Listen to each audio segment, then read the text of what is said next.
Today, I'm going to explain a martial arts film called Fearless. Spoilers ahead. Watch out and take care. 10-year-old Huo Yuanjia is the son of a martial arts master named Endi. Endi never allows Huo to take part in training, concerned about his asthma. The kid, however, has a passion for Kung Fu. He tries his best to sneak into his father's classes to learn the bases of it. Huo's only friend is a nerdy kid named Jin-sun. He does all of Huo's calligraphy homework, allowing him to train instead. Endi is the second best in martial arts in their town, which is soon about to change because he has been challenged by the best, Zhao. Huo is excited about the fight and confident that the victory will fall in his father's lap. Endi has the upper hand in the match and is about to land a fatal blow on Zhao, but his beliefs and fair gameplay stop him from doing so. Taking advantage of the niceness, Zhao retaliates and wins the match dishonorably. Huo is heartbroken by the incident. Zhao's son challenges him to a fight when only the kids are together. Huo confidently takes the challenge on, but is defeated in no time. At this moment, he vows to restore his family's name and become the best martial artist in Tianjin. He and Jin-sun go to his father's library and steal his book about martial arts. Then, using the book, he trains day and night without rest. When Huo finally thinks he is ready, he challenges Zhao's son to a fight again. Zhao accepts the challenge confidently, but is instantly proven weak against the trained Huo. Several years later, Huo has grown up to become even better in martial arts. His father passed away long ago, along with his wife, who left him with a little daughter. Huo spoils her since she is his joy and pride in life. Since his last fight with Zhao, Huo has remained undefeated. He has fought several opponents, but none of them were good enough to give him a hard time. Huo has also gathered a lot of fans and followers over the years, but along the way, he has developed pride and is starting to forget his father's principles. He drinks and parties all the time and lets his disciples focus on having fun more than practicing. Some days he drinks so much that he forgets to return home to his daughter. He has spent all of his family's money and has gone into debt, but has no cares in the world. One evening, he goes to his best friend Jin-sun, who is now a wealthy businessman and the owner of a famous restaurant. As usual, Huo drinks until midnight and treats his followers to unlimited food. Jin-sun's assistant reminds him that Huo has not paid his bills for over a year, and they've been piling up. Later that night, Jin-sun tries putting some sense into Huo. Jin-sun knows that Huo's disciples only like him because he treats them to free food and drinks. He wants Huo to be conscious of his spending habits, but Huo thinks Jin-sun is just being stingy. The following day, he bumps into his biggest rival, Qin. He is the only man who hasn't fought with Huo yet, since he has also defeated every opponent. Qin is considered the best in martial arts by many. They get into a slight altercation which hurts Huo's pride. He takes his anger out on his disciples, beating them up while they train. At night, one of his followers has to be brought to him in a stretcher. It turns out that Qin beat him up for some reason. Huo assumes that he did it out of spite and is filled with anger. In Jin-sun's restaurant, Qin and his family are celebrating his birthday. Suddenly, Huo barges in with his people and starts drinking at a nearby table. Qin asks him to put their rivalry aside for the night because he doesn't want to fight, but Huo is in no mood to back down. Jin-sun also tries to stop him, but is in turn insulted. In a fit of rage, he breaks up their lifelong friendship. Now even angrier, Huo challenges Qin to a fight and asks him to kneel down if he doesn't want to accept. Everyone gets out of their restaurant for their safety, leaving the fighters alone. They get into an intense battle, both matching in skill and strength. But when anger takes over Huo, he doesn't play fair. He beats Qin up until he is exhausted and lands a life-threatening punch on his chest. It causes him to die instantly. Huo returns home in the morning to see his mother's dead body on her bed. Qin's followers had her killed to take revenge on him. He cries, mourning her death, before suddenly realizing his daughter is also in the house. Upon walking into her room, he is met with the biggest surprise of his life. She is lying on her bed, covered in blood. In her hand is a little pouch that she had promised to give him when he returned home. Broken by the deaths he has caused, Huo steps out of the house when his disciples inform him that the man who was beaten up by Qin had insulted his wife. Qin did not beat him up out of spite, but for his wife's honor. Filled with guilt, regret, and sorrow, Huo doesn't see a reason for him to keep living. He boards the first ship and lies down in a corner, willing to go wherever it takes him. After living in the streets for 6 months, he tries to commit the unthinkable, but is soon saved by a group of people by the river. They bring him to their tribe and take great care of him, but even after gaining consciousness, Huo goes into depression and doesn't talk to anyone. A blind woman named Moon takes care of him and is worried that he will never get up from the bed. Her experienced grandmother is confident that he will be fine with time.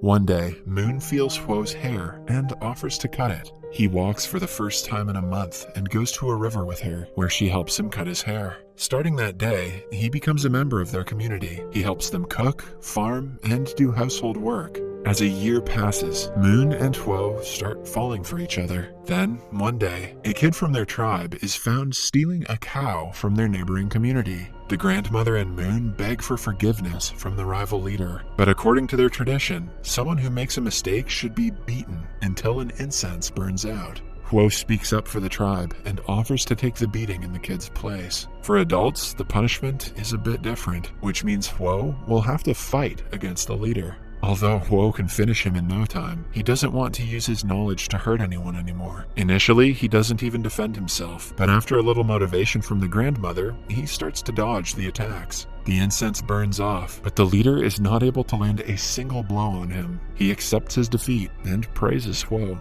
The next day, Huo, Moon, and the children of the tribe are in the field. The children want to learn Kung Fu from Huo, but he refuses to teach them. He knows what great power does to people and wants the peaceful village to remain as it is. The children also innocently mention that Huo and Moon are the closest to each other, but the adults ignore the comment. One day, Moon goes to see her parents' grave. This reminds Huo of his parents and daughter, who he abandoned after her death. Now that he is in a better mental condition, he wants to return home to visit their graves. He tells Moon about the plan, and she happily encourages him. Huo promises to return as soon as he can, and asks her to wait for him. In the following scene, we see him enter his hometown, Tianjin, which is now an entirely different place. After the fall of the Qing dynasty, several strong nations attacked China and took over. Tianjin became partially colonized, which caused several foreign residents to reside in the city and influence their culture. Huo goes to his childhood house, which is now an old, shabby place. The family servant Lai Fu welcomes him in. He has tried his best to keep things as they were, but after Huo's departure, a bunch of creditors flipped the entire house to look for money. Huo goes to his family's grave and apologizes to his father. He finally understands why he didn't land the punch years ago, when he could have won the title of the best player. After that, he goes to apologize to Qi's family and bows down in front of his shrine. As he wanders around the city, he sees that a wrestler named Hercules O'Brien is challenging Chinese people in a fight. He has remained undefeated in every fight and is confident in the next victory. To conserve Chinese heritage, Huo wants to challenge him, but he will need some money for it. For his next step, he goes to Jinsun's place and apologizes for what happened years ago. He promises to have learned from his actions. When Jinsun finds out what he needs the money for, he doesn't waste time before handing it to him through an assistant.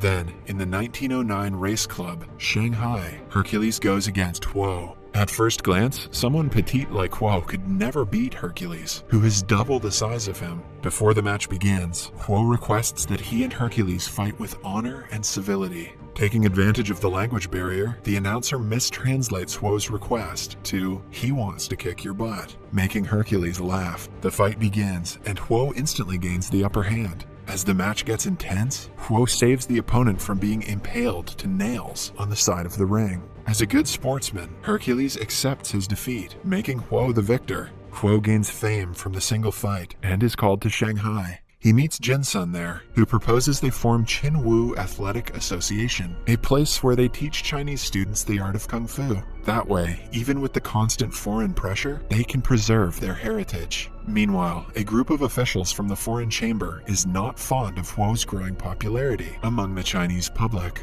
They fear that his wins against the foreign fighters may trigger anti-foreign sentiments among the Chinese people. Hence, to make sure he loses in the ring next time, they propose a match between Huo and 4 foreign champions consecutively in a single day. The Japanese representative, Mr. Mita, promises to end Huo once and for all this time. Even though the challenge is difficult and is obviously a tactic to make him lose, Huo agrees to take part. One day, before the big fight, he meets his rival, the Japanese champion, Tanaka. They talk over tea and befriend each other. Tanaka is a fair and respectable sportsman like Huo, but unlike the people who are sponsoring him. Cut to the day of the fight. Huo is made to go against 3 fighters from around the world, but none of them last in the ring for more than 2 minutes. Huo manages to defeat all 3 without breaking a sweat. Lastly, he goes against Tanaka, who apologizes for the unfair match and asks him if they should reschedule. Huo says it's fine, and the first round starts. They fight using weapons of their choice. Huo uses a sanjigu, and Tanaka uses a katana. Amidst the intense battle, they accidentally exchange weapons. Tanaka is not very good at handling a sanjigu, so to make it a fair fight, Huo offers to exchange the weapons again.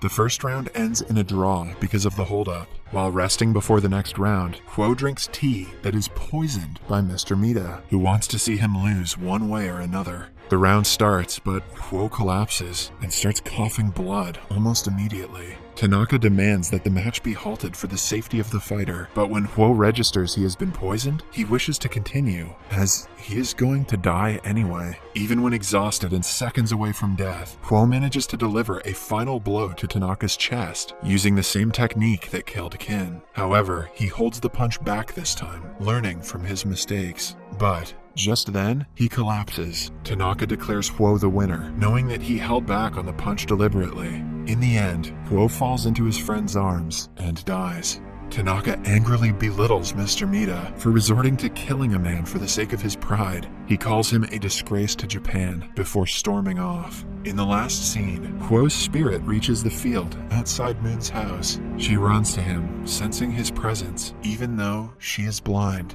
Subscribe for more videos like this, turn on notifications, and leave a like to help the channel out. Thank you for watching.